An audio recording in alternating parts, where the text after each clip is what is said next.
అండి నమస్తే welcome back to our channel Harsha Karthik 2912 ఈ రోజు వీడియోలో సోయా చంక్స్ అండి అంటే మీల్ మేకర్ వాటితో కర్రీయే కాకుండా టేస్టీగా బిర్యానీ ఎలా చేసుకోవాలో చూపించబోతున్నాను।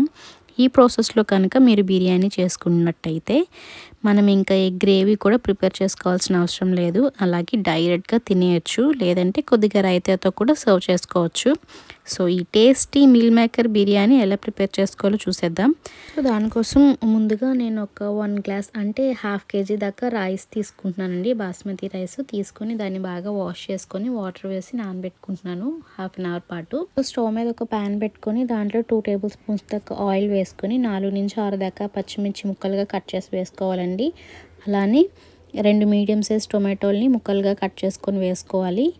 వీటిని మూత పెట్టేసుకుని లో టు మీడియం ఫ్లేమ్లోని టొమాటో సాఫ్ట్గా అయ్యేంత వరకు కూడా కుక్ చేసుకోవాలి। ఈ ఆయిల్లో వీటిని ఫ్రై చేసుకున్న తర్వాత వీటిని కంప్లీట్గా చల్లారనివ్వాలండి। తర్వాత మిక్సీలో వేసుకొని పేస్ట్ చేసుకోవాలి, బాగా ఫైన్గా గ్రైండ్ చేసుకోవాలి పేస్ట్ లాగా। ఇలా మిక్సీ పట్టుకున్న పేస్ట్ని పక్కన పెట్టుకోవాలి। నెక్స్ట్ ఈ మీల్ మేకర్ బిర్యానీకి main ingredient meal maker. So వీటిని నేను ముందుగానే ప్రిపేర్ చేసి పెట్టుకున్నానండి। సో కొద్దిగా హాట్ వాటర్లో 2 కప్స్ దాకా సోయా చంక్స్ తీసుకొని అందులో వేసి 10 మినిట్స్ ఉంచి బాగా వాటర్ అంతా పోయేలాగా పిండేసుకుని అప్పుడు ఒకసారి చల్లనీళ్ళలో కడుక్కొని పక్కన పెట్టుకోవాలండి। నెక్స్ట్ ఒక స్టవ్ మీద ఒక ప్యాన్ పెట్టుకుని దాంట్లో 2 tablespoons oil 1 tablespoon ghee వేసుకుని అది హీట్ అయినాక అందులో హోల్ బిర్యానీ మసాలా వేసుకుంటున్నానండి। హోల్ బిర్యానీ మసాలా అంటే చెక్క, జాపత్రి, జాజికాయ, మరాఠీ మొగ్గ, ఆకు ఇవన్నీ వేసుకోవాలండి। ఇవన్నీ వేసుకుని ఇవి బాగా ఫ్రై అయిన తర్వాత దీంట్లో ఒక మీడియం సైజ్ ఆనియన్ స్లైసెస్గా కట్ చేసుకుని వేసుకోవాలి। ఆనియన్ బాగా గోల్డెన్ కలర్ వచ్చేంత వరకు ఫ్రై చేసుకోవాలి। ఉల్లిపాయ బాగా వేగిపోయిన తర్వాత దాంట్లోకి 1 టేబుల్ స్పూన్ దాకా అల్లం వెల్లుల్లి పేస్ట్ వేసి పచ్చివాసన పోయేంత వరకు వేయించుకోవాలి। తర్వాత మనం ముందుగా నానబెట్టి పిండి పక్కన పెట్టుకున్న మీల్ మేకర్ని వేసేసి 2 to 3 మినిట్స్ పాటు ఫ్రై చేసుకోవాలండి। సో అలా ఫ్రై చేసుకున్న మీల్ మేకర్లో 1 టేబుల్ స్పూన్ దాకా సాల్ట్, 1 టేబుల్ స్పూన్ ధనియాల పొడి, ½ టేబుల్ స్పూన్ పసుపు, ½ టేబుల్ స్పూన్ జీలకర్ర పొడి, 1 టేబుల్ స్పూన్ గరం మసాలా కానీ బిర్యానీ మసాలా కానీ, 1 టేబుల్ స్పూన్ దాకా కారం, ఇవన్నీ వేసుకొని ఈ స్పైసెస్ అన్నీ కూడా లో ఫ్లేమ్లోనే కొద్దిసేపు ఫ్రై చేయాలి। ఈ మీల్ మేకర్కి స్పైసెస్ అన్నీ కూడా బాగా పట్టాలన్నమాట।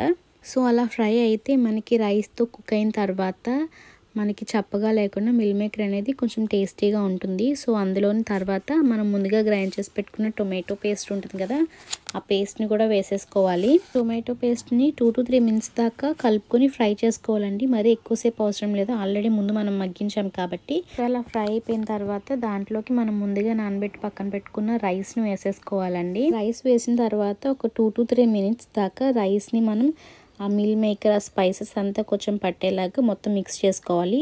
అట్లా మిక్స్ చేసుకున్న తర్వాత ఇక్కడ 1 గ్లాస్ రైస్కి 1.25 గ్లాస్ దాకా వాటర్ తీవేసుకోవాలి। అప్పుడే రైస్ అనేది పర్ఫెక్ట్గా పొడిలాడుతూ కుక్ అవుతుంది। అది నేను బాస్మతి రైస్ తీసుకున్నాను కాబట్టి 1 గ్లాస్కి 1.25 గ్లాస్ దాకా తీసుకోవాలి। మీరు కుక్కర్లో చేసేలాగా అయితే 1 గ్లాస్కి 1.5 గ్లాస్ వేసుకుంటే సరిపోతుందండి, పర్ఫెక్ట్గా కుక్ అయిపోతుంది కుక్కర్లో। అదే మీరు నార్మల్ రైస్ కనుక తీసుకుంటే 1 గ్లాస్కి 2 గ్లాసెస్ దాకా వాటర్ వేసుకోవాలి। ఎసరు వేసేసిన తర్వాత ఒకసారి మిక్స్ చేసుకొని టేస్ట్ చూసుకుని సాల్ట్ సరిపోకపోతే సాల్ట్ యాడ్ చేసుకోండి। తర్వాత మూత పెట్టేసుకుని మీడియం ఫ్లేమ్లో పెట్టి 10 మినిట్స్ పాటు కుక్ చేయండి। 10 మినిట్స్ తర్వాత మంటని లో ఫ్లేమ్లోకి టర్న్ చేసుకుని మరొక 10 నిమిషాల పాటు కుక్ చేసుకోండి। రైస్ చక్కగా పొడిలాడుతూ ఉడికిపోతుంది। అదే కుక్కర్లో అయితే కనుక ఫస్ట్ 2 విజిల్స్ మీడియం ఫ్లేమ్లో కుక్ చేసుకుంటే సరిపోతుందండి। ఇలా 20 మినిట్స్ తర్వాత చూస్తే వాటర్ ఉంటే కనుక కొంచెం సేపు కుక్ చేసుకోండి। మనం గరిట పెట్టి చూస్తే వాటర్ ఉంటే కనుక కుక్ చేసుకోవాలి, లేదు అంటే స్టవ్ ఆఫ్ చేసేసుకోవచ్చు। అదే రైస్ కనుక పొడిలాడుతూ ఉంది అంటే కనుక పైన వాటర్ కొద్దిగా స్ప్రింకిల్ చేసుకుంటే సరిపోతుందండి। తర్వాత ఒక 5 మినిట్స్ మూత పెట్టేసి వదిలేసేయండి। తర్వాత సర్వ్ చేసుకుంటే టేస్టీ యమ్మీ మీల్ మేకర్ బిర్యానీ రెడీ అయిపోతుందండి। ఈ సోయా చంక్స్తో బిర్యానీ చాలా టేస్టీగా ఉంటుంది। ఈ ప్రాసెస్లో ఒకసారి ట్రై చేయండి, మీకు తప్పకుండా నచ్చుతుంది। అంతేకాదు ఈ మీల్ మేకర్లో చాలా హెల్త్ బెనిఫిట్స్ ఉన్నాయి, ఫైబర్ ఉంటుంది, అండ్ నాన్ వెజ్ తినని వాళ్ళు, ఓన్లీ ప్యూర్ వెజ్ వాళ్ళు డెఫినెట్గా ట్రై చేయాల్సిన రెసిపీ అండి ఇది. అస్సలు ఆలోచించాల్సిన అవసరమే లేదు. పర్ఫెక్ట్గా టేస్టీగా యమ్మీగా ఉంటుంది.